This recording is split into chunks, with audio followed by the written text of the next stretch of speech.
find our way to our seats.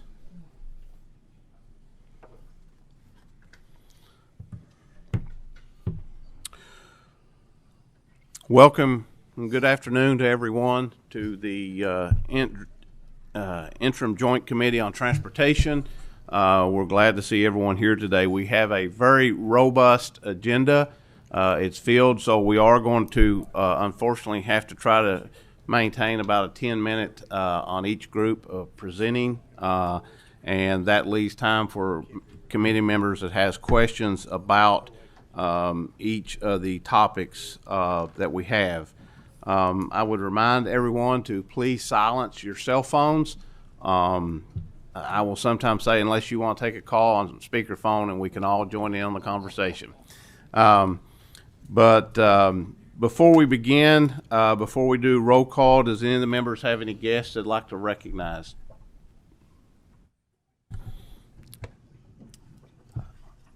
Representative Heverin.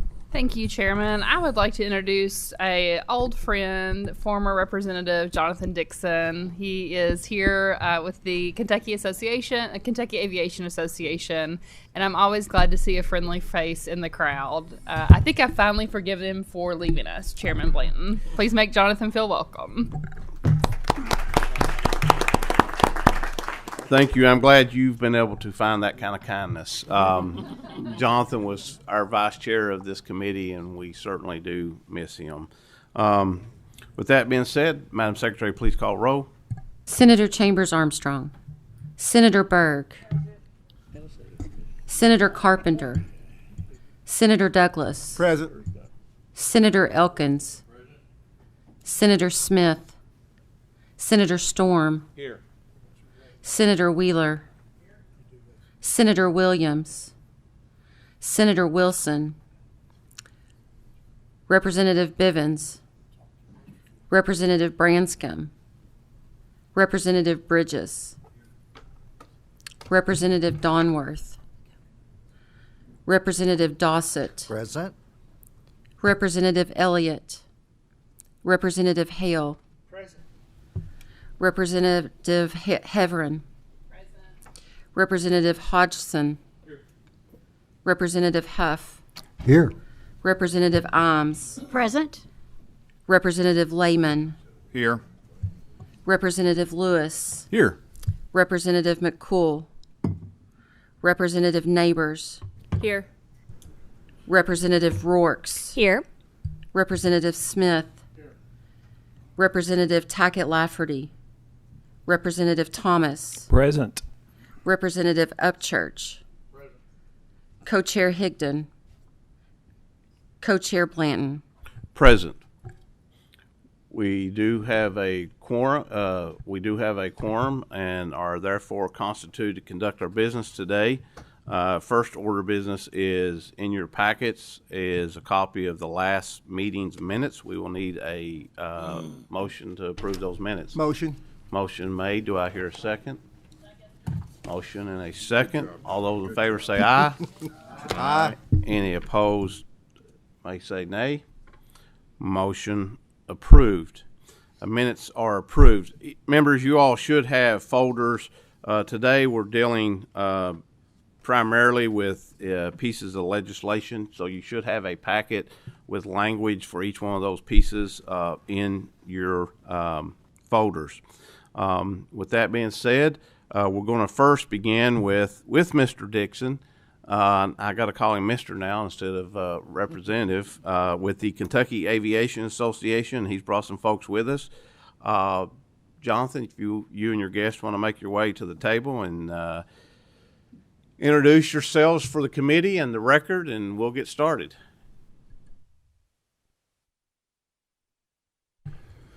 Thank you, Mr. Chairman. Good morning, Chair, members. Please make sure your mics are lit up with the bright green. Get it a little closer there. My name is Jonathan Dixon. I'm the Executive Director of the Kentucky Aviation Association, and I will let my guests introduce themselves. I'm Dustin McCoy, and I'm on the board at the Bardstown-Nelson County Airport, and a member of the board of the KA. Tristan Durbin, the Airport Director at the Owensboro-Davis County Regional Airport, as well as the KA Board President. And I will point out, for those that's been here for a few years, that Mr. McCoy is former Representative Chad McCoy's father. So, welcome, gentlemen. Thank you, Mr. Chairman. On behalf of our general aviation airports, our board, and our aviation community across the Commonwealth, I want to thank you for the opportunity to present information about Kentucky General Aviation, the Kentucky Aviation Association, and some of our priorities and interest for the next session. The Kentucky Aviation Association is a statewide organization representing the interest of general aviation airports, aviation businesses, and aviation professionals across Kentucky. Our mission is to support our members by promoting, protecting, advancing aviation in our Commonwealth through funding, safety, infrastructure improvements, while supporting, importantly, our aviation-related education and workforce development. For decades, the Kentucky Aviation Association, or the KAA, has been a trusted voice for airports of all sizes, from small community airstrips to larger airports, ensuring that every part of Kentucky has access to safe, reliable aviation. Through our advocacy, educational programs, collaborative partnerships, we help connect communities, support local economies, and foster the next generation of aviation professionals. We're excited to present to you and share some of our interests for aviation for the next year. I'll give you a quick overview of aviation in Kentucky. As many of you already know, Kentucky is home to more than 50 general aviation airports. These airports are more than just runways to our communities. They're the lifelines that connect our rural communities to the rest of the state, the nation, and even the world. They support a wide range of needs, from business to tourism, agriculture, medical transport, educational opportunities, workforce development, and of course, emergency services in our communities. General aviation is not just about planes. It's about people. It's about jobs. Each year, aviation contributes over $1.6 billion to Kentucky's economy, supports more, and this is probably a low number, than 9,400 jobs. It's probably much, much more than that. Provides over $4 million in labor income back to our citizens of the Commonwealth. And this industry generates a vital tax revenue that helps fund public services and infrastructure all across the state. General aviation airports are the critical hubs for our commerce. They enable businesses to reach markets quickly, transport goods efficiently, and attract new investment in Kentucky. And I'll add, they always say that your airport and your community is your red carpet to the world. They are how businesses and business owners get to your rural communities. Our state's logistic and manufacturing sectors in particular rely heavily on general aviation to stay competitive.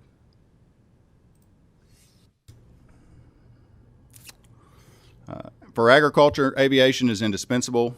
Aerial applications helps farmers manage crops more efficiently, boosting their yields and protecting our agriculture economy.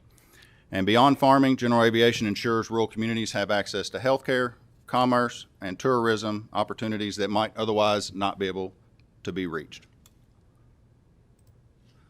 General aviation also saves lives. Of course, we've found this true in several events that have happened, unfortunately, within our state in the last couple of years. But general aviation and our airports support our air ambulance operations, medical transport, disaster response, and law enforcement missions all across the Commonwealth. These emergencies happen.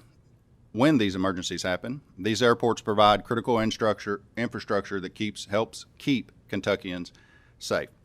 And at this, one more. The benefits of general aviation go far beyond their fiscal. General aviation generates millions of tax dollars in revenue, stimulates local economies through tourism and commerce, increases property values near airports, and encourages both private and public investment and opportunities for development within our communities. At this time, I would like to turn it over to our legislative chair, Dustin McCoy, and continue this presentation.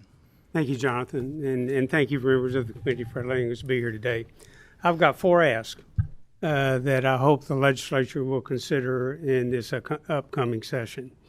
Beginning 2 appropriation sessions ago, the legislature provided each GA airport, there are 53 of them in the state, with $200,000.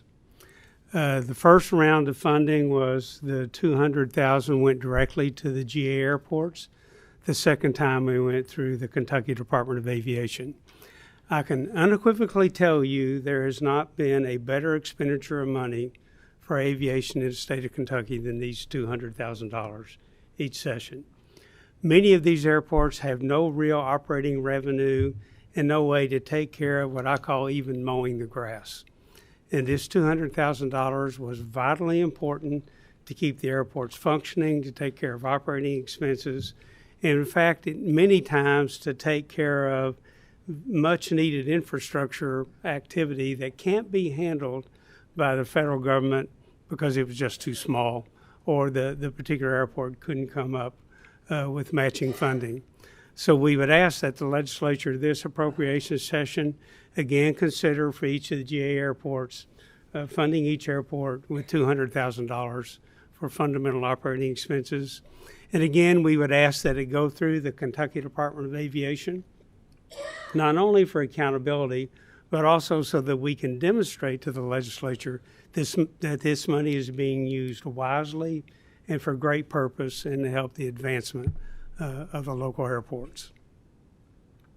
Our next ask is there's a statute, a special purpose governmental entity statute in the state that requires all these little airports to provide an audit of their financials every 4 years. And while, again, we have no issues whatsoever with accountability, what's the practical impact of this statute is it's requiring these little airports every 4 years to go hire an accounting firm, who's then got to go through 4 years of numbers and render an audit opinion. And unfortunately, in many cases, the cost of that audit is more than the operating budget of the airport for a single year. We likely need to provide you with a recommendation on how we need to take care of this particular issue, but it's one that needs to be addressed by the legislature. And frankly, there may be people other than small airports that need help here, but we're here on behalf of the airports.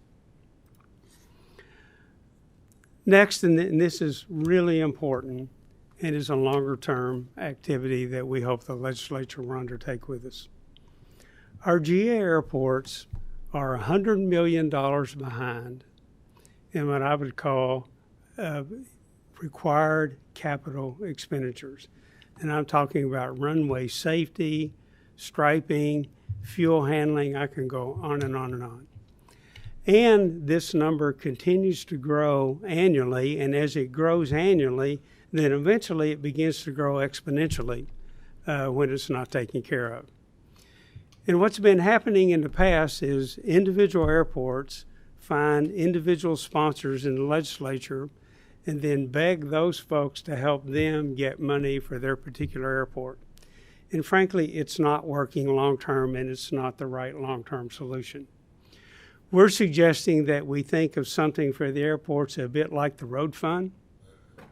The Department of Aviation, under the leadership of the President Commissioner, and I tell him all the time he's on a different side of the fence than me, but he's done a good job, is establishing a needs activity for all the airports in the state, and he's racking and stacking all of those capital needs.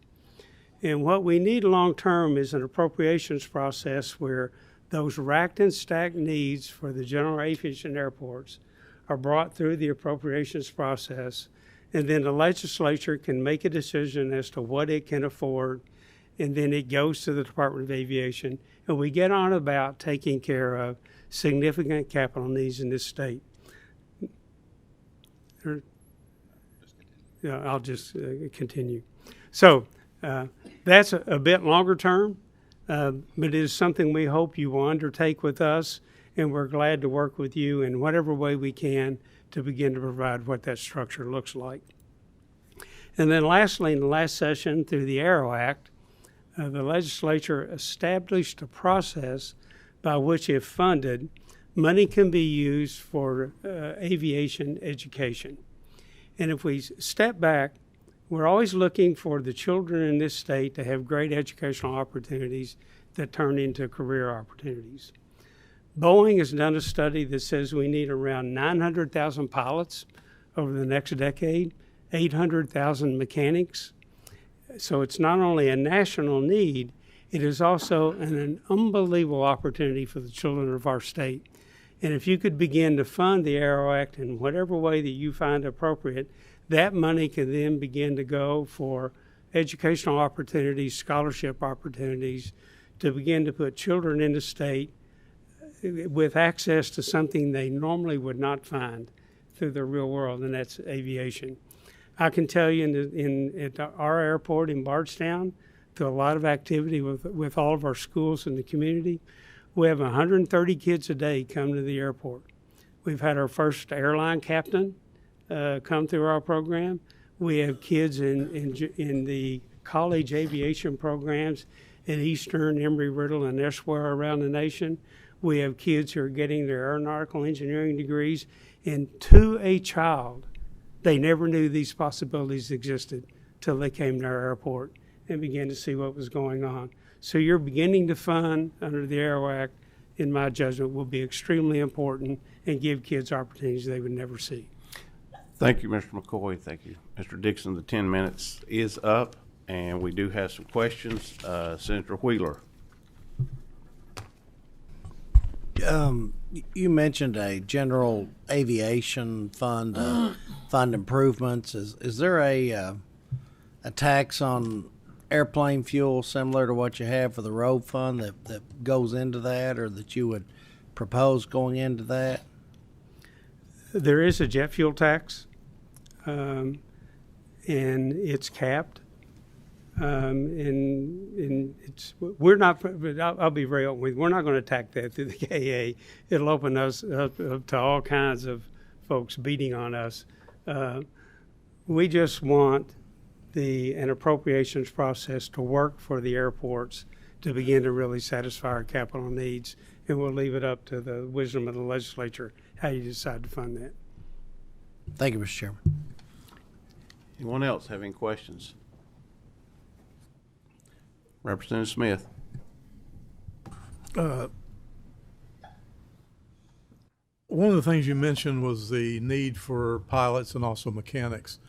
How would we go about having that conversation, like with one of my schools in the area of the community college? We're starting in the next couple of months a diesel mechanic facility that I think would blend well with that.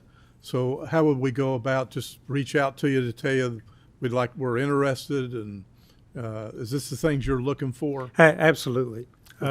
We have the mechanism in place at several airports. It's growing around the state. There are several ways to make it work, and we have the expertise and the talent to sit down with you and begin to give you our advice on the way to get it going. One more real quick, Mr. Chairman. We have the London Corbin Airport that's within a few miles of us. So is this something that we can request maybe for a simulator too for our schools? Do we go through you to ask for these things if we're interested in these types of programs? We can certainly put you in touch with all the simulator manufacturers, and they really love to put simulators in place in schools because it not only helps children, but more importantly, it generates sales long term for them. Well, the workforce is what I'm looking at, is trying to figure out how we can get, streamline them in those areas. But I appreciate your comments there. Thank you. Yeah, thank you. Senator Smith. Yeah, just a couple of comments. I certainly appreciate the presentation. I try sometimes to fly a helicopter, and when I did my test, I had to do the fixed wing and the multi-pitch. I try to stay out of the fixed wing. I'm too ADH.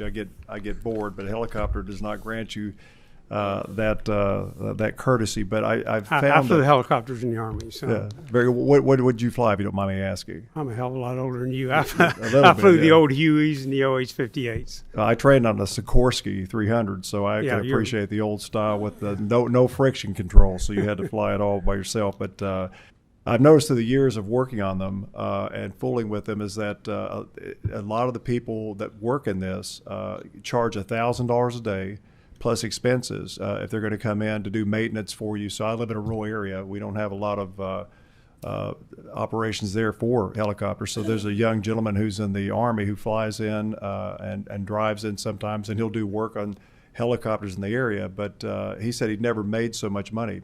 So we had reached out to our community college through Jennifer Linden about trying to do a program there because, not all jobs are good for Eastern Kentucky. And that sounds crazy to say, but what happens is if we get somebody up and train them, then they move away and they take their children with them, which hurts us even greater. So we've seen success with the lineman program because the linemen can work in groups and teams.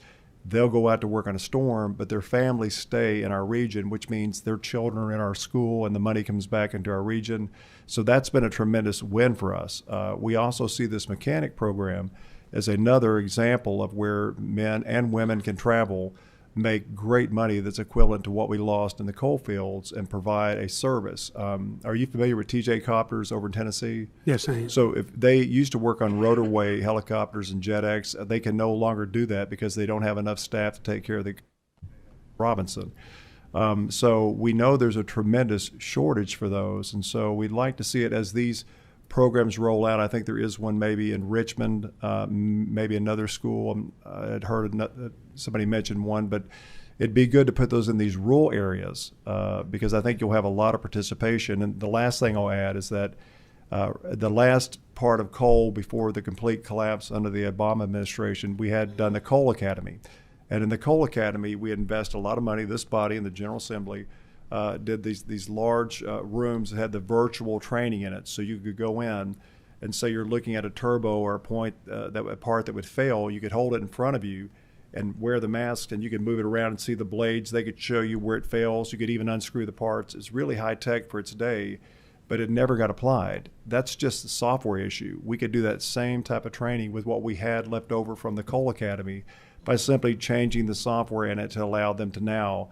And there's a lot of crossover. A lot of the people I've seen in the helicopter mechanic and maintenance field are former mechanics that work for Rudd or Brandeis or Caterpillar, and they've migrated over there because they can make more money. But I would like to encourage us as a General Assembly. We've already paid for a lot of this stuff. We've paid to have the Coal Academy and other apparatus put together that can do the virtual training. And if we can invest in bringing, I think we're looking for instructors, I think is what the holdup now is. But would love to see you all come into Eastern Kentucky and look at a program like that because the impact there is so much greater than it would to be possibly in Louisville, where an individual may have 10 or 15 different opportunities to do a vocation, but we don't have any at all. So I've spoken too long, but I do appreciate what you do. It's incredible work. It's important. There's a tremendous shortage, and it's jobs that make more than what they made in the coal fields, but their families can also stay in the region, which most of my superintendents would tell you that's a good thing. Thank you, gentlemen. Mr. Chairman, could I just add one thing, if I may? Very quickly, please. We're people really don't have to pushing travel our in. time. You put a great mechanic at any airfield in this state, they will be overrun with work, and they don't have to move and they don't have to travel. Thank you, gentlemen. Thank you, being here Mr. with Chairman. us. Thank you for your time. Thank you. Sorry.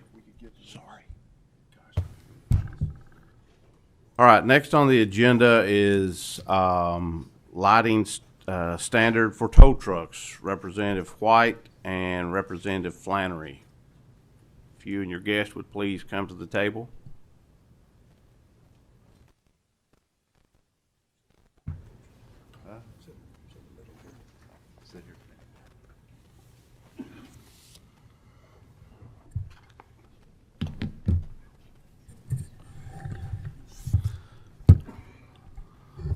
All right, I will remind you all 10 minutes, and if you'll please state your name for the record, and make sure your lights on your microphones are lit up and pull it close to you when you speak. You may begin.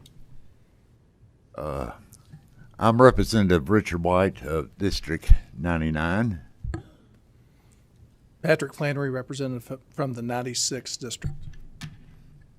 Bubba Johnson, owner and operator of Bubba's Towing and Recovery. Barbara Would you- McGuire, owner and operator of McGuire's Towing and Recovery All right. in Ashland, Kentucky. Thank you. Bubba, please pull it closer to you when you're talking. Okay. Thank you. Thank you. Thank you, Mr. Chairman and members of the committee. Thank you for the opportunity to speak today on the legislation I proudly introduced known as Troy's Law. Before I begin, I'd like to recognize Troy's daughter, Desiree Likens, who is with us in the room. Please stand, Desiree. And Troy's boss, Jerry, is in the room. Desiree, thank you for the courage for being here today and honor your father, which he was killed a year ago next week. Been a year that he was tragically killed. And joining me is Patrick Flannery, also representative of Carter County. This bill is in honor of Troy Caldwell, a tow truck operator from Round County who was struck and killed while doing a call on the side of I-64 in Bath County. Sadly, the driver who hit him is still on the run. And just 6 months after that, Troy's death, Hubert Mosley of Louisville, a tow operator, was killed on a hit and run in I-64 in Boyd County. His killer, too, remains at large. These were Kentuckians with families simply doing their job. This legislation would allow wreckers to operate blue lights while stationary and actively removing a vehicle or debris from the highway. This is a limited, common-sense step that increases visibility, prompts drivers to slow down and move over. This proposal does not create confusion with law enforcement. It is narrowly written to allow blue lights only when the truck is stopped, not while driving or towing. And these operators are valuable because of the unpredictable conditions they work in, often at night and in bad weather and high-speed highways. And Kentucky wouldn't be the first state to act. Missouri, Oklahoma, Pennsylvania, South Dakota, Texas, and others have already implemented the blue lights. And in the coming year, there's other states that's in the process of doing so. Mr. Chairman and members, Troy's Law is about saving the lives of our brave tow truck operators. It is about protecting the men and women who come to our rescue when we need them most and ensuring that they get to go home safely. I respectfully ask for your support of this legislation. And Representative Patrick, say something. Thank you all. I would like to take the opportunity to amplify the fact that this is really about worker safety. People that are in the towing business have a very important job, but often a very dangerous job. I'd also like to commend my constituent, Bubba Johnson. Everybody knows him as Bubba in my hometown. He's like a Brazilian soccer player. You can just go by one name. But he's really taken the opportunity to become a very strong advocate for this issue, to try to find a solution to make sure that people that work in his industry have an opportunity to go home to see their spouse and their kids and their loved ones while they're doing their job. So I would welcome any conversation on this topic to try to find a solution to take a very dangerous profession. Oftentimes I don't know if we think of tow truck operators as a first responder. You know, we appreciate our police and our firefighters, our ambulance workers, our EMTs, but in many ways, people that are in this business are first responders. So you have situations, maybe it's an ice storm or rainy, someone that we care about, you know, is in a car wreck. They slide off the road. Who shows up? It's folks like, you know, Bubba's Towing, McGuire's Towing, that show up to make sure that that situation can be taken care of. So I appreciate any conversations. I know I've talked to many of you all about this. Anything that we can do to try to find a solution to make this safer, I welcome that conversation. Thank you all.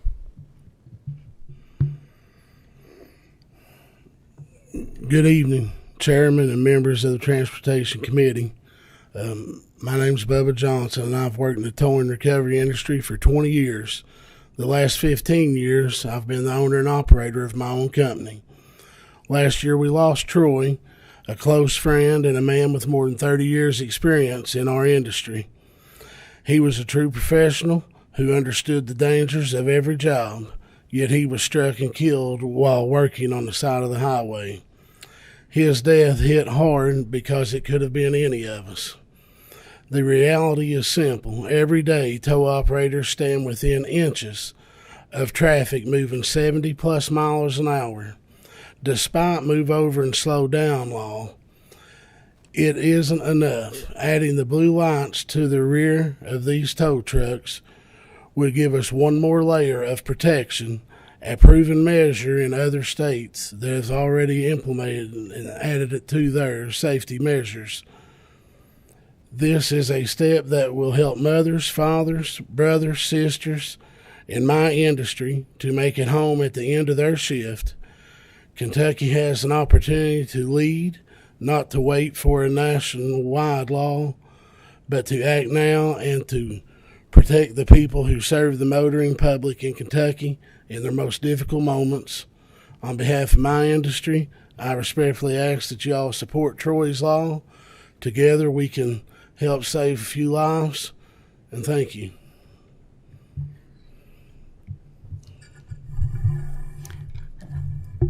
We're going to try this. My name is Barbara McGuire. I'm the owner and operator with my husband and 2 sons of McGuire's Towing in Ashland, Kentucky. I'm here because this is important. I want to first thank you all for taking the time to hear us and to try to understand why it's important. I've brought some statistics. The first one I want to point out is OSHA did a study in 2019 in which they said the motor vehicle towing workers face a fatality risk nearly 15 times higher than workers in all other private industry. 15 times higher risk than all other industries, private industries. We also, motor vehicle incidents account for 64% of deaths, primarily involve being struck by passing traffic on the roadside. The Kentucky Injury and Protection Research Center, through UK researchers, did a study on this very issue and reported in the Journal of Safety Research titled Motor Vehicle Towing, an analysis of injuries in a high-risk yet understudied industry. They found that the national fatality rates for commercial tow truck operators exceed those of other first responders who are performing traffic incident management services. The two primary human factors involved in occupational motor vehicle fatalities were driver distractions, inattention, and falling asleep. Distractions, inattention, and falling asleep. The National Institute of Health article titled Surveillance of Traffic Incident Management Related Occupational Fatalities in Kentucky states the motor vehicle towing industry in particular is at elevated risk of occupational mortality. AAA estimates 60 tow truck operators are killed annually. That's more than 1 a week annually in the United States on the side of the road. The Emergency Responder Safety Institute report cited 80% of tow operator fatalities occur on the roadside. The towing industry that I'm a part of, we take a serious look at this, and we have in place the TIMS classes, the towing incident management certifications that we take, that all first responders have. We have that in place. We utilize the ANSI high visibility reflective safety uniforms and safety vests. We also use the amber colored lights. However, the use of amber-colored lights have become so widespread that the public has become unobservant, distracted, inattentive, disregardful, and desensitized by those amber-colored lights. We have amber-colored lights delivering food on the little robotic delivery machines now. Blue lights are more noticeable because they are highly visible in various lighting conditions, especially at night and in bad weather, poor weather. Blue lights can trigger a caution or alert response from drivers, leading to safer driver habits. We are asking for blue lights on tow trucks, which would only be engaged or utilized when stationary, on the roadside, and clearing the roadway. This bill, if passed, will save lives in Kentucky. It will get people home. And ladies and gentlemen, that is why this bill is so important. I want to thank you for taking the time to hear us, and we will be glad to answer, all of us will be glad to answer any questions you might have. Thank you, Ms. McGuire, and the 10 minutes is up. Thank you for your presentation. We do have some questions from members. First, Senator Berg. Thank you, Mr. Chairman. Thank you, guys, for a presentation on a subject that I wasn't even aware of, with a solution that sounds absolutely, undeniably reasonable. So I really, really, really hope this bill goes through for you. I support it 100%. And I am so sorry for your losses. I really, particularly something that potentially is preventable, is that much harder. I do have a question for the sponsors of the bill. I have twice now, in the last couple of weeks, been confused by automobiles with so many lights on them that I didn't know if these were just like individuals with lights all over their cars or if they were some sort of enforcement mechanism. How legal is it for people to have flashing lights all over their automobiles in this state?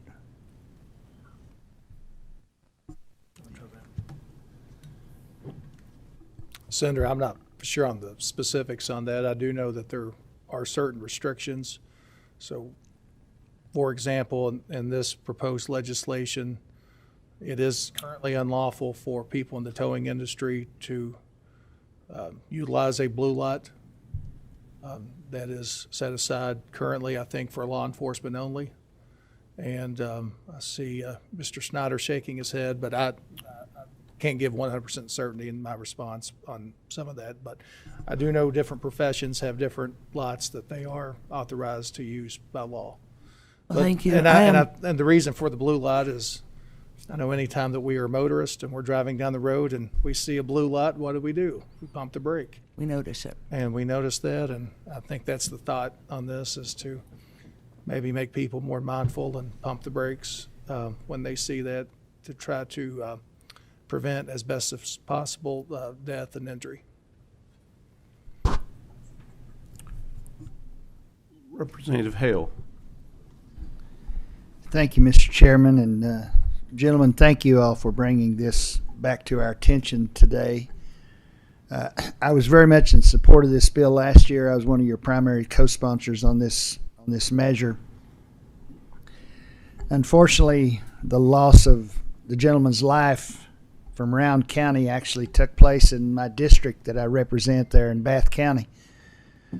And it was a very, very tragic incident. And I firmly and certainly believe that there's something we need to do here to protect our drivers, our tow truck drivers.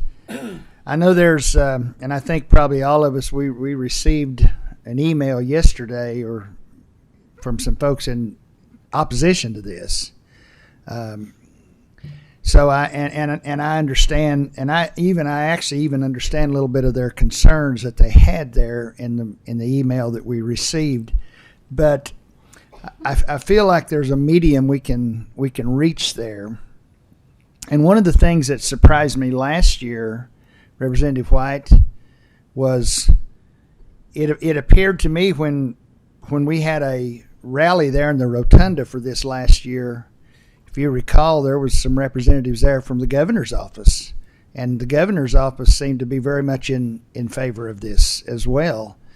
And again, I was very glad to see them supporting this. So I don't exactly know what we need to reach there again to curb all the concerns that some of the groups has. I'm not exactly sure what KSP's stance on this. Maybe someone knows better than I do.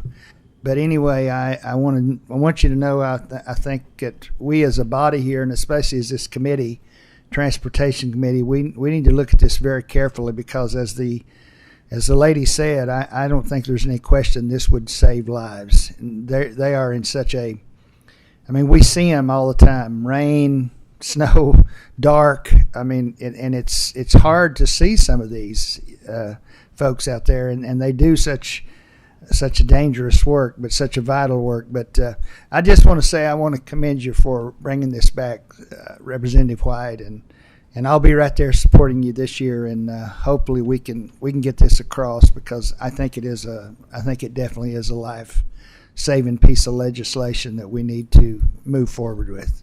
So thank you, Mr. Chairman. Appreciate it. Senator Elkins. Thank you, Mr. Chair. First, let me say to Desiree, I'm sorry for your loss. Appreciate you being here today. Much like Representative Hale said, that accident took place in my district as well, and I drive past that site often, once or twice a week usually, and I always think about your dad when I drive past that. As most of you know, I have a nephew who's in the towing business as well. So it's an important issue to me also, on a personal level.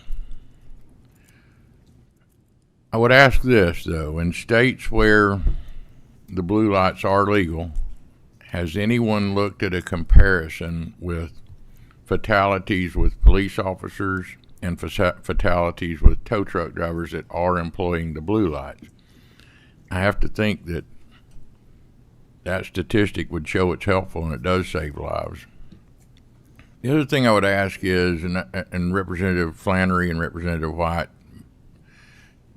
if we could even consider taking that a step further, and I remember a few years ago, we implemented a law that said for police officers, if safe, you must move over. I think I remember that being some legislation at some point in the past, and I wonder if we could look at something like that, or a temporary reduced speed half a mile before and after when possible, to at least on the interstate.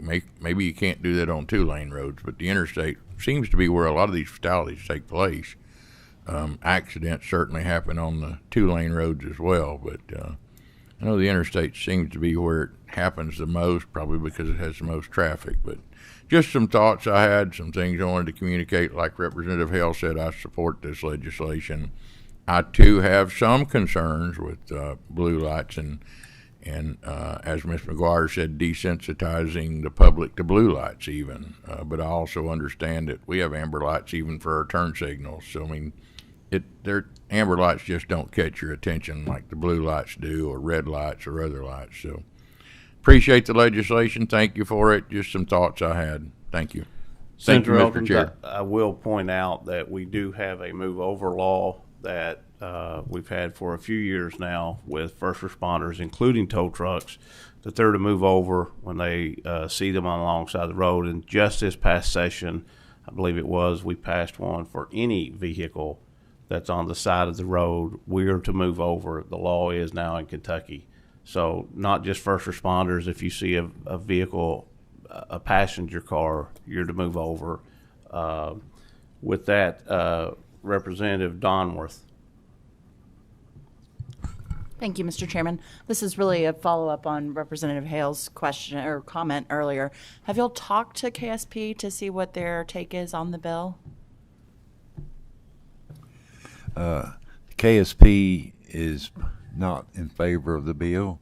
I think their thinking is it interferes with their usage of their blue light. I think it's the concern with them. Now, that was their position last year, and I have not discussed it with them this year. Okay, thank you. Senator Wheeler. Thank you, Mr. Chairman. So the blue light would only be deployed in the event that there was that they would not employ it in motion. It would simply be when, from a stationary perspective. Is that my understanding? That's correct, Senator. Okay. Only while they're stationary at the site, not when they're moving at all. I mean, and I think most people, when they do see the blue light, tend to think, they slow down so they don't get a ticket or something like that. I guess, and I assume blue light is reserved for just law enforcement, although I can remember as a kid even seeing some city police cars with red lights on top of them and everything. I didn't know if it was, is red light, I know, is often used on ambulances and emergency vehicles. Have you all looked into that as well to see whether there's any type of possibility in that regard? Bubba, I think you have. Yeah, we can run red ones now along with our can. yellow ones. Yeah, and just to note, the blue lights would only be able to be turned on the trucks when your PTO is engaged. Okay. So that means the truck is not drivable. Okay. While the PTO is engaged, and them lights would be off when the PTO was off. All right. Thank you very much. Appreciate that. Representative Lehman. Thank you, Mr. Chairman, and thank you for presenting today on, that obviously highway safety generally and specifically in your industry is a huge concern. I think you're hearing that from all of us. I just have a question, kind of on, and maybe if you don't know, maybe I can follow up. But I mean, beyond the statute we're looking at right now, are there other administrative regulations on emergency lights and that in Kentucky? Or, I mean, from my just quickly looking at this, looks. I'm kind of surprised at how unspecific this is, or, I mean, very incomplete. And as you were presenting and talking about some of the research, I was quickly Googling and looking up research. There's a lot of scientific research. It's not just color, it's how many, the patterns of flash. I mean, there's a whole lot that we could probably be doing to make our highways safer for you guys, but everyone. I just wonder if maybe enhancing this legislation or promulgating or encouraging some administrative regulations that different groups can all agree with may be helpful. Maybe I should answer that question for you, Representative Lehman. So this particular legislation as proposed deals with a specific statute. There are other statutes in place that regulates, if you will, lights and who can use what type of light and what color of light. That's not in this particular statute that's addressed here in this piece of legislation. Does that answer your question? It does, and I appreciate that. So, okay. Thank you. Thank you. One more. This has to be the last question because we, like I said, we've got a full agenda. Representative Rorks. Thank you, Chair. To the sponsors of the bill, I wanted to ask, in the letter of opposition that we did receive, it claimed that towing fraud and listening to police scanners so that certain tow truck drivers are the first on the scene, concerns about being associated with a law enforcement agency or a tow truck that is associated with that law enforcement. Do we know how prevalent that issue is in our state or nationwide? Just a little curious about that data. I don't. I think if it was probably a statistic that favored the drafter of that letter, they probably would have included it. There's probably a reason they didn't include that. I did read through it. I didn't find it very persuasive, but I'm sure in any profession there are bad actors and people that do things that they ought not do. I don't really know how putting a different color of light on top of a tow truck is going to cause more fraud. But that seemed to be what they were trying to say in that. I didn't really, guess I didn't get the joke on the letter, but I don't have any, not aware of any data that would indicate. I mean, I know it had several scenarios about people getting in shootouts and whatnot on the side of the road to try to figure out who was going to be the first tow truck available. I'm not aware of any of those situations happening, but maybe they do. It seemed a little wild to me Yeah, as well, so just wanted to ask about that data. I'll look into that a little bit more.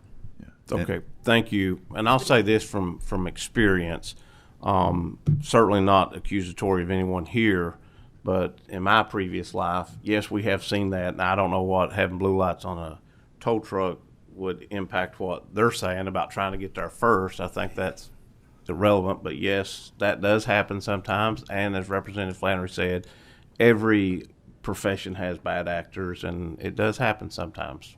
May I Very address? quickly, yes. Very quickly. The rotation list for the state police in Kentucky absolutely requires that not happen. Yes, that is correct. They have addressed that, and the towing industry also is Yes, that's addressing correct. that, so. Thank you all for being here today.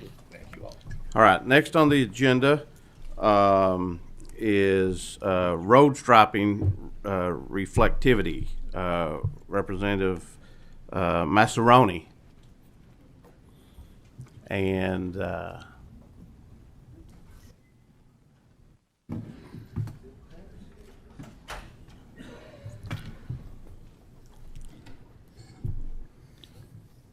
thank you, Chair and Committee, for having us today.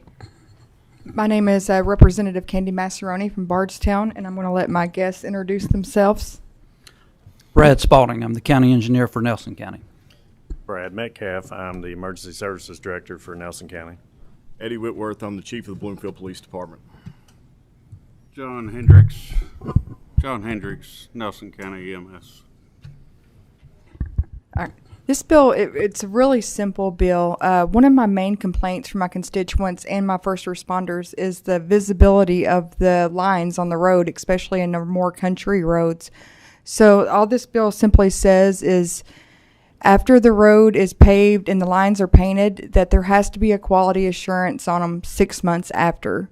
So they would just come back if the roads doesn't meet the standards that's provided by the Transportation Cabinet, they will have to restripe the lines. Many of our roads have just been repaved and the lines are completely not visible at nighttime. So it's just a quality assurance check. It's something that the transportation can add into their contracts if it's not visible. And I'm going to let these guys briefly speak a moment on some of their experiences on the roads at night.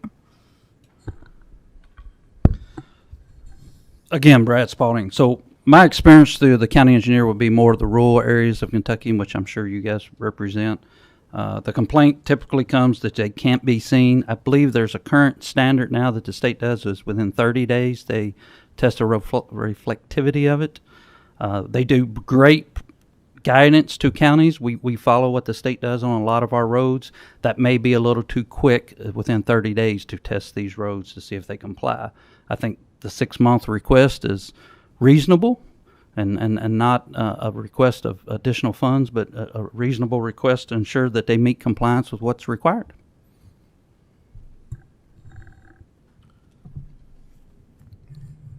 Just a couple statistics that support this. The studies have consistently shown that enhancing reflectivity significantly improves road safety and reduces crashes. That's from an FHA study in 2015. Also in NHTSA showed that even though 80% of the road travel happens during the day, 50% of the crashes happen at night.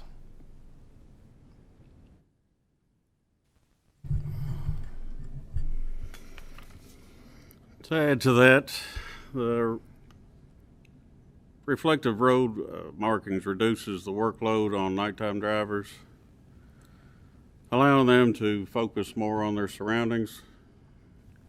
Also, specifically, wet weather reflective paint is shown to reduce the nighttime crashes by 30% and the fatalities by 50%.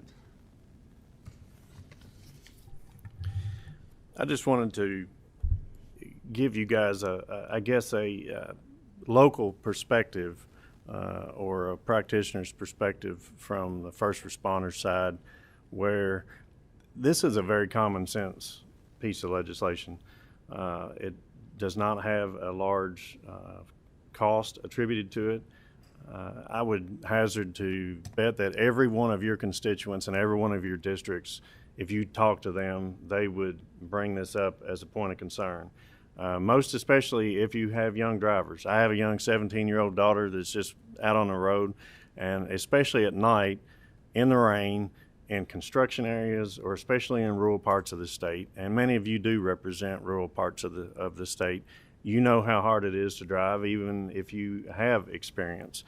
And now that we're reducing the driver's age, I mean, we're down to 15 now to get your permit. So we're going to have a lot more inexperienced drivers out on the road. This is just proven in states that have implemented legislation like this to try to boost that reflectivity. That's what it is. It's how long will that last? I know that the cabinet does what they can with the limited funds that are given to them every year, but we would just like to support this and ask that the cabinet to look at the durability of the paint that they're putting down. It may be fine for the first 6 months or a year, but how long does it last, and how often do we restripe? It may be that we might need to restripe not quite as often, but if that's the case, then we need to have paint that will last longer. So that's why we support this. Our ad district supports this. I know all of our first responder agencies in Nelson County and other counties support this, and we're just appreciate the time to bring this before you today. Thank you. Thank you all. And we do have a question. You got Representative Mascheroni. Do you have something And else? with that, I mean, I would be happy to work with the Transportation Cabinet. If there's other solutions, we would absolutely be happy to work with them. Sure, to I think fix that. and we're going to hear from the Transportation Cabinet in just a moment on this. And I think I get it. Your ultimate goal is find something that works and is successful and provides what you're looking for, right? And that's what we're here to try to help you do. So, Representative Heverin. Thank you. Thank you all for bringing this bill up. I think one thing, and it might be a better question for Transportation Cabinet. My question would be, is the paint that's already on the roads, is that supposed to be reflective paint or yes? Okay. Can I ask a follow-up question? You may. Okay. So, I guess one concern I have would be the cost of it, because if it's already not being if the reflective paint's not doing what it should, is it a bad product?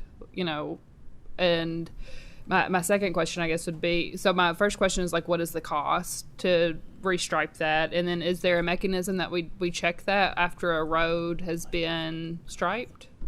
And I think that's probably a better conversation for the transportation. If I don't mean to interrupt, but maybe perhaps it would be best to let Executive Director Moore come and speak, and then those questions will probably be better suited for him rather than this group.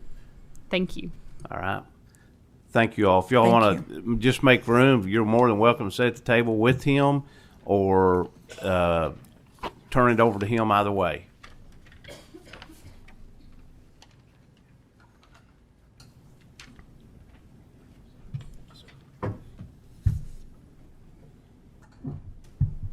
Director Moore, it's good to see you again.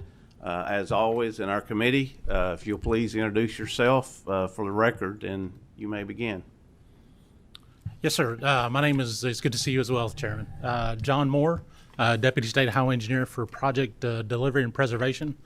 I have responsibility over maintenance and construction activities for the Transportation Cabinet. And I just wanted to share what our current policy is relating to and how striping comes about. We've got two primary methods in which we apply striping. One is our maintenance striping. That is for existing stripe. We spend approximately $25 million per year. We restripe based on need and funding availability.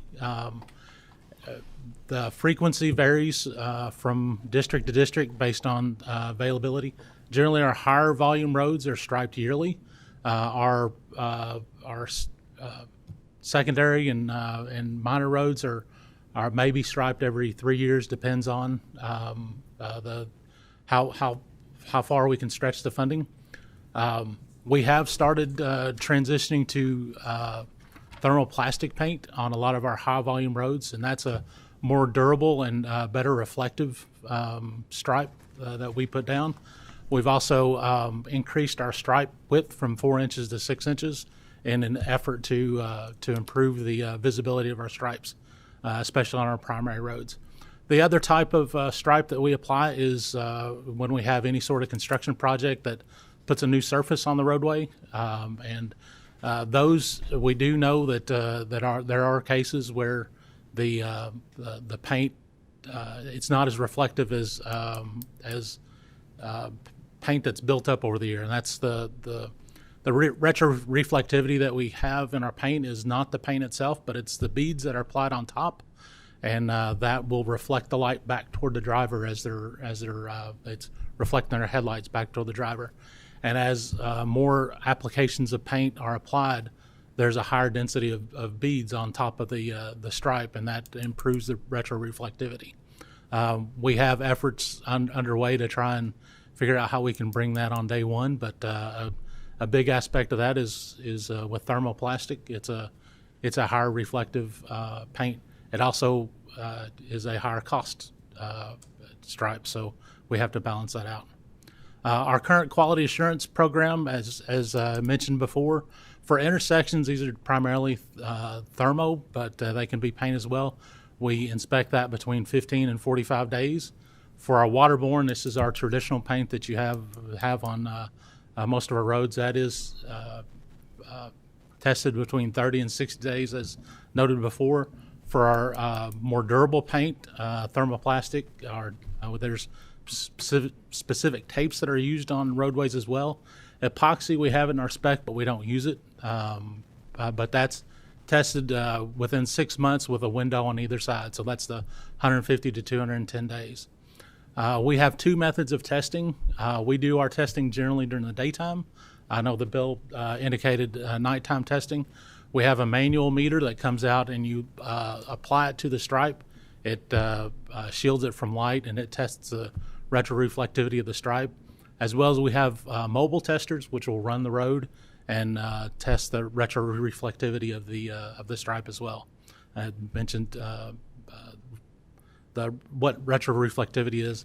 If a stripe is found to be failing, we contact the vendor or the contractor to coordinate a restripe of that line. Occasionally, our stripers work statewide, so they, depending on when that might be, it may take a little while for them to get back.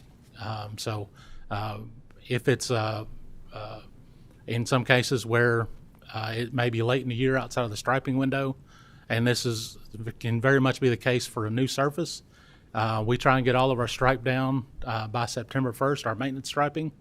That allows a proving period before winter sets in. When winter sets in, we don't apply stripe anymore. It won't adhere to the salt that's on the roadway.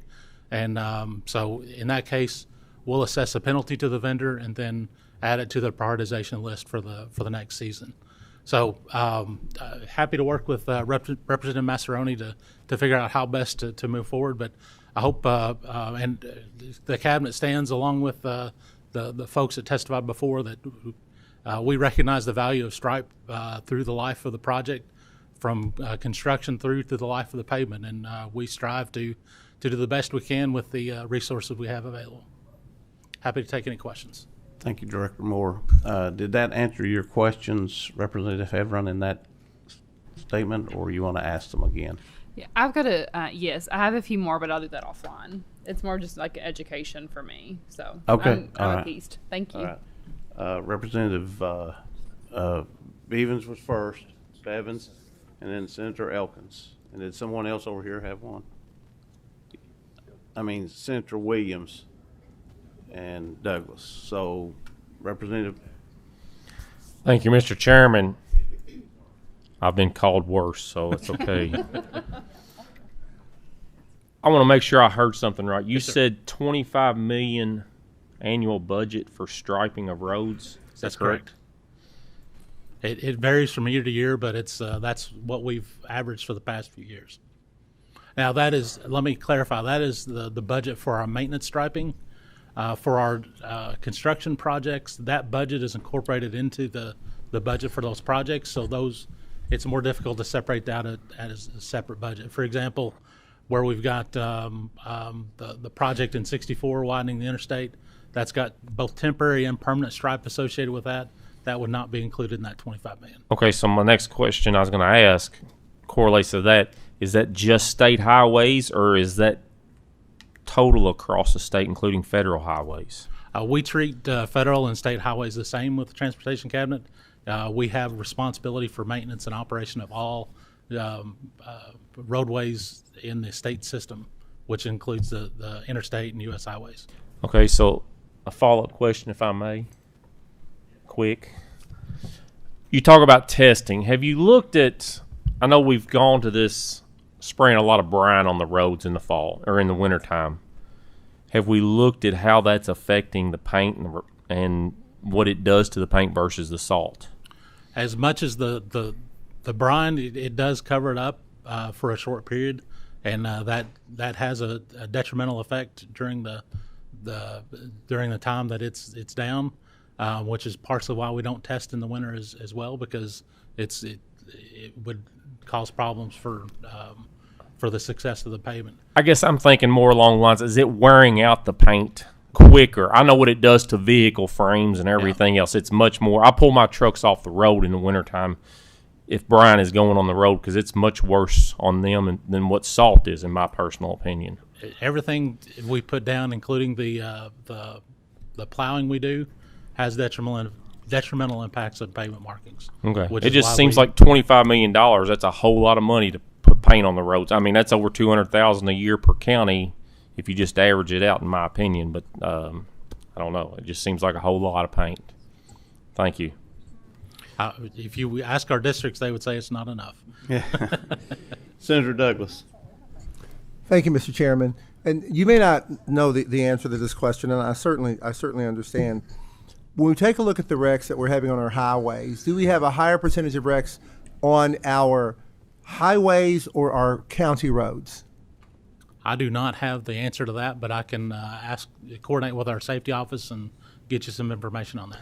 And again, this is an ignorance question for me. Are county roads ever striped? That it depends on the jurisdiction and if they have a budget to allocate for that.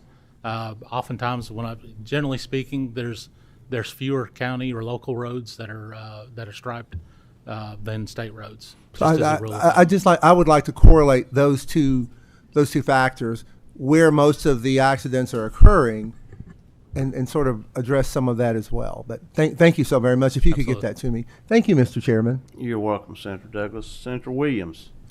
I just wanted to point out, driving home last night, I noticed my state highway in front of my house had been restriped. I don't think it was might have been a coincidence, but I will say I noticed it because it was a much brighter stripe than I think I'd ever seen, even on a new striping. So something you're doing got my attention that I don't know how long it's going to last. We need to look at that, but it seemed to have been much brighter on that.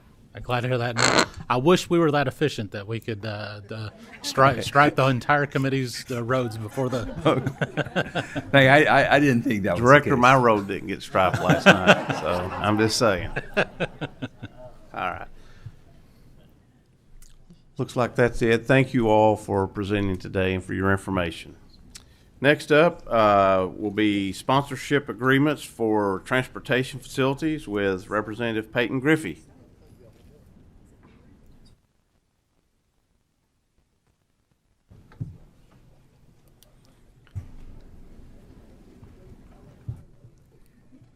Good afternoon, Representative Griffey. If you would please introduce your name for the record, and you may begin.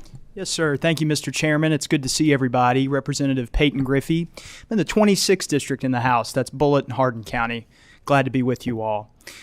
Today, guys, I'm here, and I want to give a shout out to Representative Tom Huff. He brought this bill a couple years ago. It's one that's popped up a couple times. I filed it last session as 25 House Bill 112, if you've got that in front of you. And what this is pretty simple. And I'll try to be concise and brief here. I know you guys have had a long day, but what this is this is sponsor agreements for our welcome centers and our rest areas. To me, this is a common sense bill, one that I've talked to Representative Huff, talked to some other folks about easy ways to try to drum up some revenue. This would be to help these welcome centers and rest areas pay for themselves. I'm very open to ideas on this one. Just would really like to get this done. I did want to talk a little bit about, talk about the why. We've got an interest in revenue here as we continue to cut the income tax and make those decisions. And I think this is a common sense thing that we've seen in other states. I think it's important to kind of look at what the goal is here and see what this looks like in other states. I was recently, if you've taken a drive through North Carolina or Virginia, you've probably seen some of this. A lot of times it comes in the form of like a safe phone zone. So, for example, in North Carolina, Geico has the rights to that.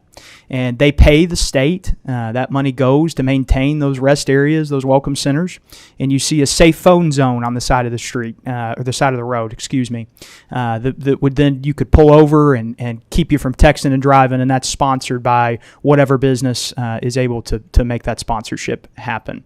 I've met with a couple groups. We need to tighten up the language a little bit. There's a couple things. I've learned more about federal naming rights on interstates than they don't teach that in law school. So that's been something that I'm trying to get up to date on. But been very open to that, very open to any other suggestions or ideas. Again, I think this is something that would be good for the state. North Carolina, I think, brought in about $225,000 when they bought those naming rights. So I'd like to see something like that happen here. I think it would be good for us.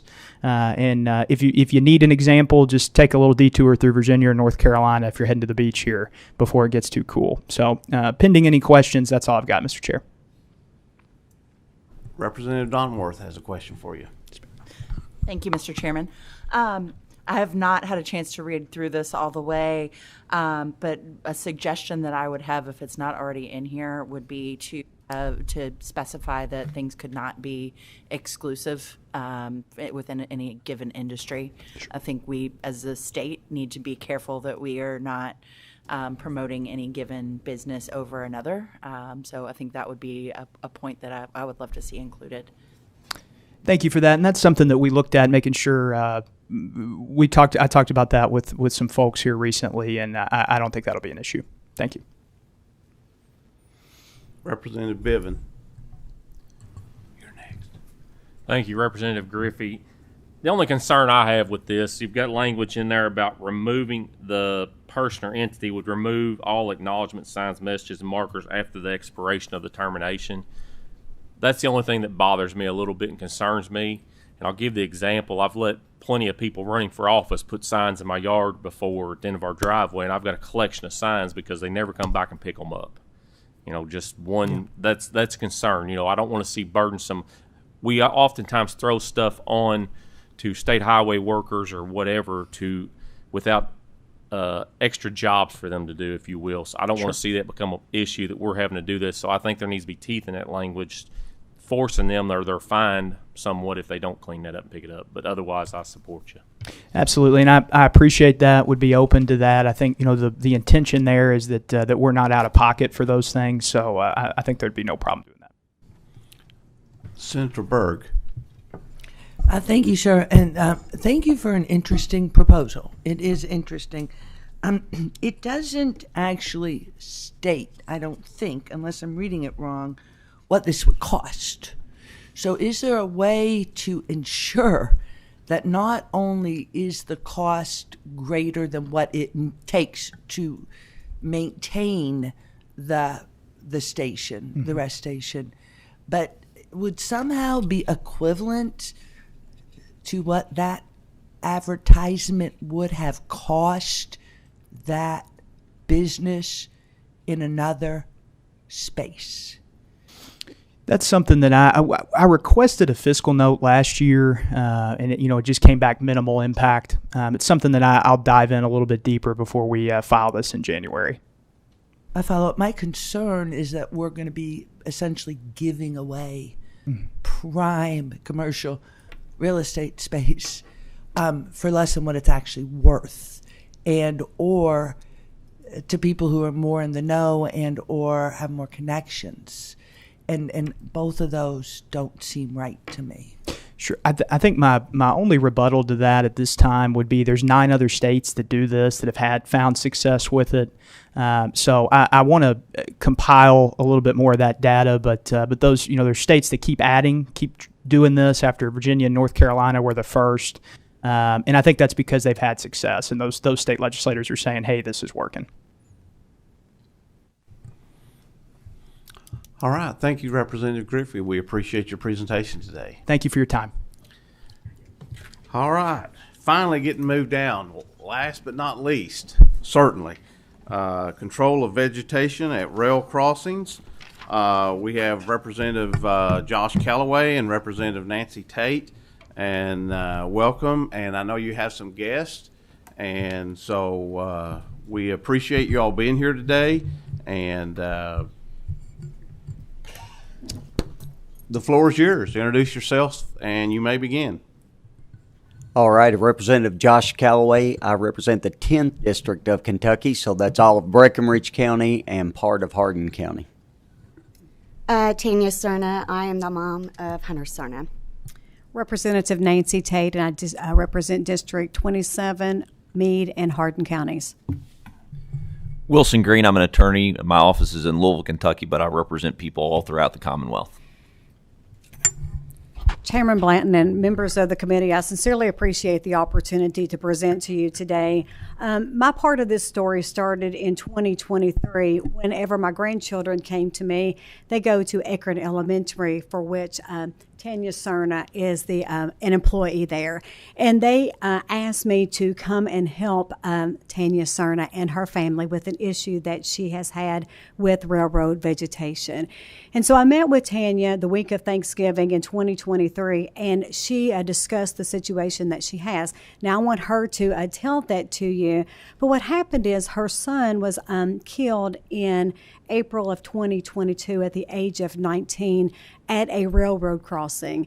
And that railroad crossing, the vegetation had not been cleared, and so therefore visibility was impossible until a person traveling in a car actually got on the railroad, actually on the tracks. They would not be able to see that a train was coming.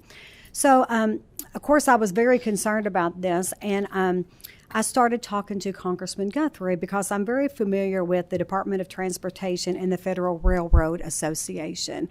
And so he pointed me to state government because there's an awareness that there's an issue with the federal regulation, and that they have put out a model bill for all states to adopt this and to control at the state level. At the time that I did research, which was in 2024, 34 states had implemented their own state regulation. When we look at this document, which I have read every page of this document, it's 700 pages. When we look at this, it says specifically that Kentucky is one of the few states left that has not addressed railroad vegetation. So also included in this document is a model bill. And so Josh Callaway, Representative Callaway, will talk about the model bill that he has introduced. I introduced a similar bill in 2024, but that did not meet the concerns of the railroads. And so their recommendation was that we use the model bill as it was proposed by the Federal Railroad Association. And within this document, it says that it is the FRA, or the Federal Railroad Association, recommends and encourages states to include private highway rail grade crossings in their efforts to remove and or mitigate site obstructions at passive highway rail grade crossroads. And so that's the model language that Representative Callaway introduced this year and plans on introducing again in 2026. But I'd like Ms. Cerna at this point to take control because I think that it's very important for you to hear her story. Good afternoon, Chair Blanton and all committee members.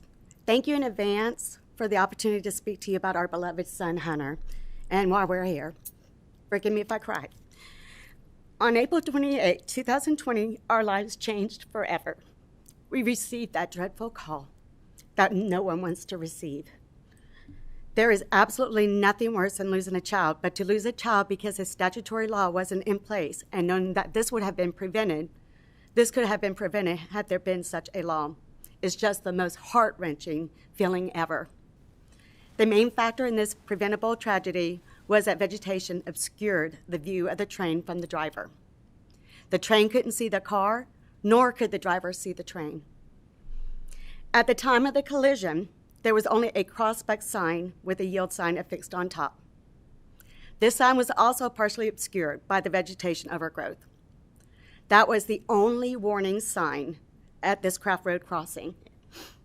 We were just recently at this crossing on August 21st of this year, which would have been Hunter's 25th birthday. And to my disappointment, the vegetation was quite overgrown. You almost have to be on the tracks to see a train approaching. Had there been a statutory law in place, requiring railroad companies to clear vegetation at the lines of sight, we would have had the opportunity to see Hunter grow into the fine man that he would have been. His goals was to graduate from the J.B. Speed School of Engineering at U of L, pursue a career in chemical engineering, celebrate his special birthdays, marry, have children, and we will never know what other life goals he may have had because we were all denied that opportunity to see where his life path may have taken him. We see Hunter's friends and have seen them grow into fine young men. Some are married, have children, have great careers, and or are still further in their education. Hunter doesn't get to do any of this. He lost his life, and it shouldn't have happened. He was so full of life. He was so full of life, and an indescribable pain has been left because his life was unnecessarily cut short. Since Hunter's passing, I have started Hunter's Purpose. Hunter's Purpose is to bring railroad safety awareness throughout the Commonwealth of Kentucky. I am, in Hunter's memory, advocating for the railroad industry to take responsibility, as well as motorists and pedestrians. And that is why I'm here today. To stress how important it is to have a statutory law enacted. If vegetation is cleared at the lines of sight at railroad crossings, pedestrians and motorists would be able to see an oncoming train. I'm also an active volunteer for Operation Lifesaver. Operation Lifesaver is the only national nonprofit organization dedicated to saving lives with free rail safety education, presentations in communities throughout the United States. Together, by changing the railroad laws, we can save lives for many generations to come. To date, there are 34 states that have a statutory law enacted that requires railroad companies to clear vegetation at their lines of sight. Kentucky has no such law. Please change this. Please get a statutory law enacted requiring railroad companies to clear vegetation on their lines of sight, especially at crossings that do not have active lights and arms, so that no family member, friend, and community has to endure the emotional pain and suffering that my family, Hunter's friends, and our community has had to endure. Thank you for your time and your serious consideration, and have a blessed day. Thank you, Chairman Blanton, and thank you, Ms. Tanya and Representative Tate. All the work that has been done up to this point, Nancy's done so much research on this prior to me getting engaged and involved, and she actually introduced me to Tanya, who is one of my constituents, which is it's an honor for me to be able to represent her and to represent this cause and this purpose. And as you can probably tell, she has found a new purpose in life, and she is like a bulldog with this, and it's exciting to be able to help her and to be a part of it. And so we did introduce last session House Bill 407. You can look at that bill, and I just want to talk briefly about where do we go from here. And what we will be doing is filing this bill again in the 2026 session. And we're going to be working with each individual, each person, as far as the railroads and individuals that represent them, to make sure that we can come to some kind of agreement, which we think we have. I'm not sure if anybody came to speak today on that. I know Chairman Blanton has talked about that a little bit. He's been engaged with this as well. But we want to see this move forward, and we think it's an opportunity to where we can all come together, agree that this is a problem. I have a short video that I want to show you here, and this was just a simulation that was done that would give you an idea where the wreck took place, of what it looked like, and then what it could have looked like if this bill would have been in place. And so I just wanted to play that for you so it give you a visual. It really helped me understand exactly what we're talking about trying to do here.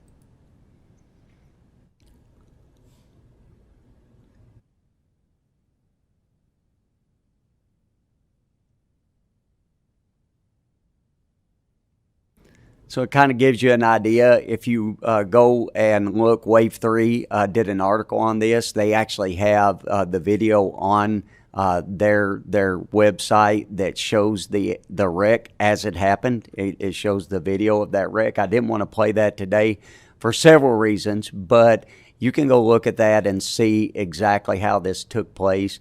It was preventable. There's a lot of things that happen out of our control throughout our society, but I think this is something that we can help control. We can improve the safety, and we can save somebody else from this type of tragedy in the future. So thank you for your consideration, and we appreciate everything that you've allowed us to speak today. If you have any questions, we'll try to answer those questions. Representative Hodgson. Yes, I thank you for bringing this. It seems like some common sense legislation to avoid another family facing a tragedy like this. My question is really more technical. I've tried to deal with the railroads on some crossing issues in my district, and they are very reluctant to deal with state level people. They say they're regulated by the feds, and I had to get my U.S. congressman involved to get a pretty simple matter resolved with the crossing. So do we have the jurisdiction to force the railroads to do things with a Kentucky bill? Yeah, and I appreciate that question, Rep. Hodgson. So the answer is yes, because of the model language that has been transferred to us from the FRA. And 34 other states have actually enacted this. I think the concern that most of the railroads have is obviously this is going to be an added expense, of which everybody's bottom line is very tight. I talked to Chair Petrie with A&R during the 2024 session. And so what he did was he actually added an additional over $100 million to our budget for safety for the railroads. And so, of course, that would be something that would have to continuously be maintained, but we did not want to add an additional expense to the railroads, at least until they figured that out. There's also federal grants that are available, and of course we know that there's some concerns with the federal government and the availability of those grants, but at this time those grants are still available. And also, I think the governor has just released an amount of money as well, specifically for Kentucky railroad safety. I appreciate you bringing that up. I'm not sure if you all saw the announcement from Governor Beshear, but he announced that $7.5 million would be invested into 6 railway projects, and one of those projects was the railroad where this situation actually occurred. One of the things, too, I want to point out that this is just not an isolated incident. Whenever I talked to Congressman Guthrie, there had been 6 fatalities that had occurred in his district within a 5-year period, specifically because of this issue. Representative Tackett Lafferty. Thank you. I was reading through your draft, and I noticed that this falls on the transportation cabinet. I know that you said you don't really want to put money on the railroads, additional money on the railroads at this time to maintain safety. But I don't see anything. Is there anything in the bill or anything that you plan to add to the bill in case the railroad, the reimbursement to our transportation cabinet is not timely reimbursed, that there's some sort of penalty or fine that the railroads would pay to the state of Kentucky to maintain what the railroad should be maintaining? Yeah, I think that's definitely been a consideration that we have had, and we will continue those discussions. There has to be some teeth to this in order to enforce it. At the same turn, the point that Representative Hodgson brought up is a real point, and they have not been, in dealing with them because of what falls under federal versus what falls under state. We have to work through those issues. But there was also a point in the bill that allowed for this to go ahead to happen, and then, the locality could actually go back for the reimbursement of those funds spent as well. And that's a great question. So in the model law, it says that authorize the issuance of civil penalties. Citation against railroad companies and other private property owners, and the recoupment of costs from responsible public entities who fail to comply with an order to remove or otherwise mitigate the sight distance obstruction. So there should be a civil penalty, and if it's not in the current bill, then we'll work on that. Okay, yeah, because I'm sorry. Because I did not see that language in the bill. Good point. So, and if I'm correct, I believe there's really only one FRA safety manager who maybe monitors the entire state as opposed to separate districts. So, like I said, if you're not placing this in the FRA realm and we're placing it on Kentucky, I just wanted to make sure that that we had that language available. Thank you. We'll talk about the one. Oh, okay. So the last couple of years that the bills have been introduced, I have literally had and promoted for everyone that I can reach out to call the 800 number to discuss how important this bill is and why we need it here in the state of Kentucky. But I've also encouraged them, if there is vegetation at the lines of sight of lines, I keep getting that confused, to call that blue 1-800 number too. We have called several times. We have never gotten a response. So basically we leave messages with them and the railroad company themselves, and to no avail. Recently, when I went out there to Hunter's, to where the accident, or incident, I'm not even going to call it an accident, happened, I sent an email to the railroad company CEO. And I have also sent it to Senator Deneen, and they have reached Senator Deneen. Actually, they both reached out to me. Senator Deneen reached out to the judge executive in Hardin County and Elizabethtown, and they, I guess, brought it up in their fiscal meeting. I was told that it was cleared, that they were working on it. I went out there. It's not. So I've sent an email to the CEO as well. He responded back saying it's on private property. We know that it's not on private property.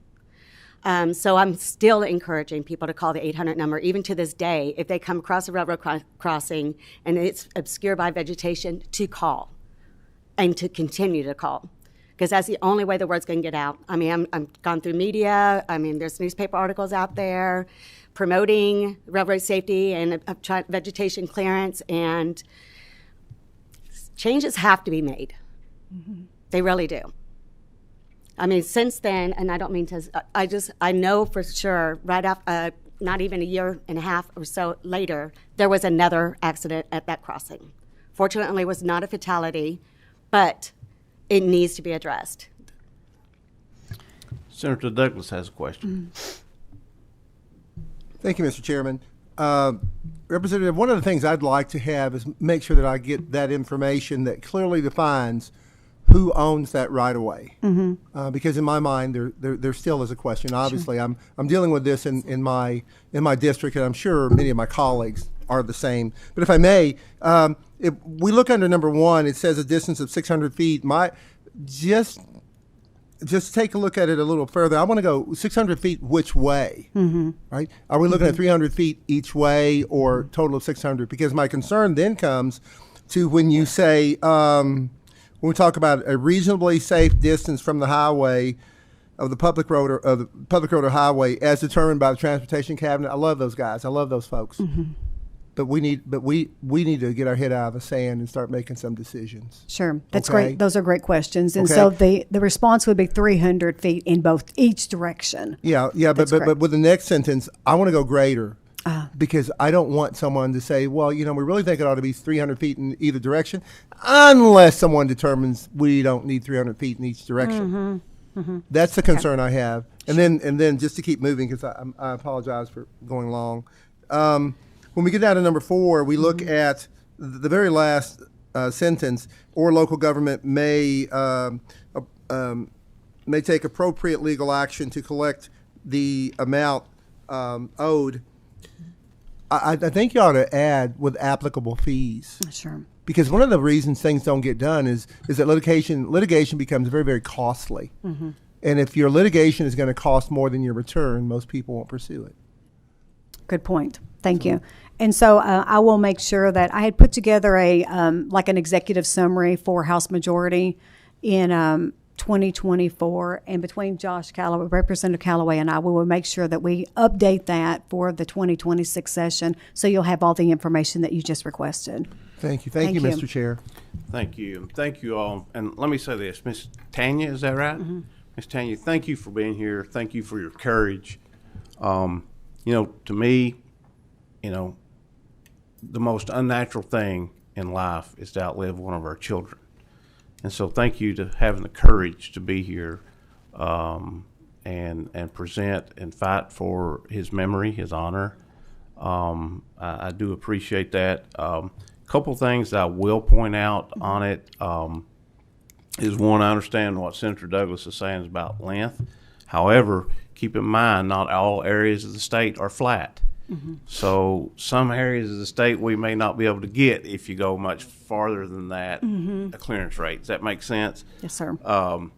And the second thing is certainly about the property ownership, because what we've seen from my region of the state, from ice storms or tornadoes, when the power companies come in, people are very protective of their properties. And I mean, they come out and threaten the power employees and things. So want to make sure and get that clarified in there so that we just don't want anybody else getting hurt for some other reason, right? Correct. So, but thank you all for your presentation today.